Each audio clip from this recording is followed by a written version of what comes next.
Galera, beleza pessoal? Bom pessoal, eu sou o professor Leonardo, professor de História da Escola Municipal Roberto Simonsen. Hoje eu vim aqui falar com vocês sobre nossa apostila Material Rio Educa 2, que é a apostila do segundo bimestre. Eu vim para fazer uma revisão bem rapidinha sobre um dos assuntos dessa apostila. O assunto que eu vou falar com vocês é o segundo reinado no Brasil. Vamos nessa? Então, pessoal, esse período da nossa história, chamado Segundo Reinado, ele durou de 1840 até 1889, quando foi dado o golpe, no golpe do Império que pôs fim a esse período. Mas como esse período começou? Primeiro, esse período começou com o chamado golpe da maioridade. Tanto golpe, né? Então, esse golpe da maioridade aconteceu antecipando a maioridade do Dom Pedro II. Na época, ele tinha 14 anos e recebeu o direito de governar o Brasil com aquela idade. Você já imaginou você com 14 anos governando o Brasil? É, sinistro. Então, pessoal, esse período chamado Segundo Reinado, ele foi um período que, politicamente falando, a apostila de vocês coloca que ele estava dividido em dois grupos políticos, o Partido Liberal e o Partido Conservador. Qual a diferença entre esses dois grupos políticos? Ora, eles tinham muitas coisas iguais, como, por exemplo, a origem, os interesses econômicos.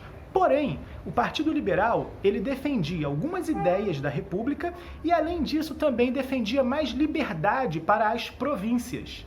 Tá legal? E o Partido Conservador era o contrário, ele era um partido mais aliado ao imperador, era um partido mais centralizador, gostaria que o imperador tivesse mais o poder forte, digamos assim, certo? E aí, pessoal, uma questão interessante para a gente destacar e que a apostila de vocês também coloca é sobre a nossa economia. A economia brasileira nesse período, ela foi grandemente dependente de um produto para agroexportação. Qual produto é esse? É o café. Sim, o café, ele foi fortemente produzido, ele foi fortemente plantado na região do Vale do Rio Paraíba, tanto de São Paulo quanto do Rio de Janeiro. Essas duas áreas, durante muito tempo, elas se tornaram as principais regiões produtoras do produto que trazia grandes recursos financeiros para o nosso país. O Brasil, ele tinha o café como seu principal produto de exportação. Certo? Mas não era só o café. Além do café, o Brasil exportava muita borracha e exportava também bastante algodão. Vale lembrar que nesse período ainda, apesar de algum esforço para industrializar o Brasil, principalmente do Barão de Mauá, esse período o Brasil dependia muito das exportações de produtos agrícolas, sendo o café o principal produto na pauta de exportação. Tá legal? Então, pessoal, uma questão interessante ainda sobre o café é que a lavoura de café, ela demanda muita mão de obra. E nesse período, os ingleses estavam fazendo uma grande pressão contra o tráfico de escravos, pelo fim da escravidão. E nesse período, em contrapartida, o início do Segundo Reinado, o Brasil ele vai receber grandes levas de escravos, contrariando o interesse dos ingleses, que era pôr fim ao tráfico de escravos. Tá legal? Uma questão interessante que a apostila também coloca é que nesse período surgiu um movimento abolicionista, se desenvolveu um movimento dentro do nosso país que queria pôr fim à escravidão. Quais foram os fatores que levaram esse movimento? Primeiramente, a pressão inglesa.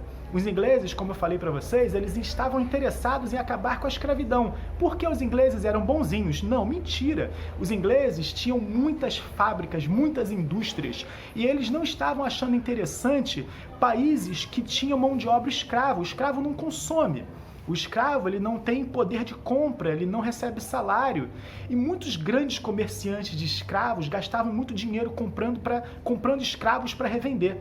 Eles queriam acabar com a escravidão por conta disso. Eles acreditavam que esses comerciantes de escravo, eles poderiam comprar seus produtos para fazer disso um novo negócio, certo? Além disso também, o movimento que vai ajudar o abolicionismo foi um movimento republicano que via na escravidão um atraso para o Brasil.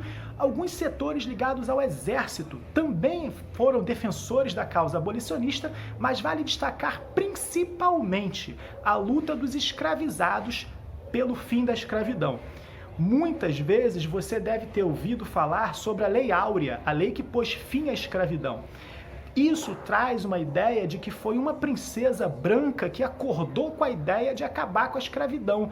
Isso tira do negro o papel fundamental que ele teve para que a escravidão acabasse. Certo? Desde o início da escravidão, houve resistência, teve comunidades quilombolas, escravos fugiam para essas comunidades, teve muitas lideranças escravizadas que lutaram até o fim pelo fim da escravidão. Isso a gente não pode deixar de destacar. Então, nesse período, galera, algumas leis foram criadas para demonstrar interesse do Brasil em acabar com a escravidão. Interesse para os ingleses. São as chamadas lei para inglês ver. Você já viu essa expressão? Lei para inglês ver? Uma dessas leis foi a Lei Eusébio de Queiroz, de 1850. Essa lei foi importante porque ela proibiu o tráfico de escravos no nosso país.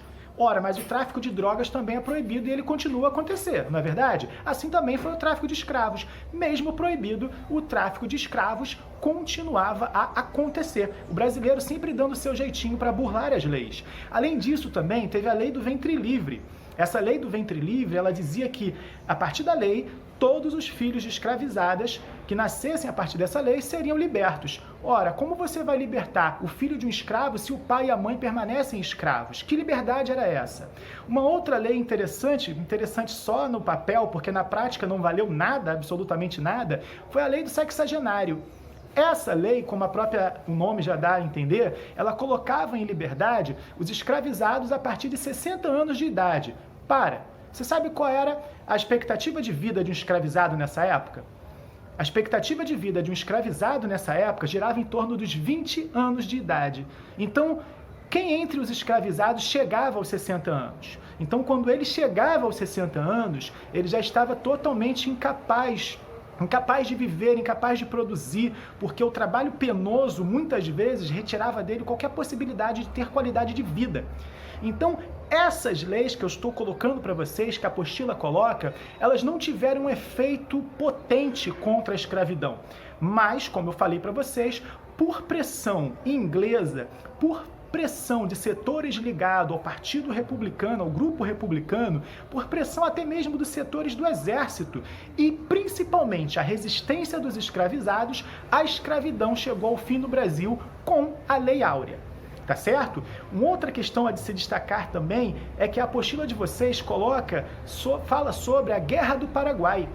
Essa guerra, pessoal, contou com a participação da Tríplice Aliança, Brasil, Uruguai e Argentina. Esses três países, com o apoio dos ingleses, guerrearam contra o Paraguai. O resultado dessa guerra foi catastrófico para o Paraguai. Foi o maior conflito militar que a América já conheceu. Esse conflito durou 6 anos e resultou no extermínio da população adulta masculina daquele país. Ao fim dessa guerra, praticamente o Paraguai passou a ser um país de idosos, crianças e mulheres. Para aquele país, para o Paraguai, a Guerra do Paraguai ela foi uma catástrofe. E para o Brasil também. Por quê? A apostila destaca que a Guerra do Paraguai ela foi fundamental para que o Brasil contraísse uma grande dívida econômica. A economia do Brasil, a partir da Guerra do Paraguai, ela vai conhecer uma grave crise econômica. Mas, em contrapartida, o exército brasileiro ele sai daquela guerra com moral. Ele sai daquela guerra respeitado, ele sai daquela guerra com novos ares e até com vontade de participação maior na política brasileira. Espero que eu tenha ajudado vocês com essa revisão dos principais assuntos que a apostila abordou no tema Segundo Reinado. Um forte abraço, fiquem bem!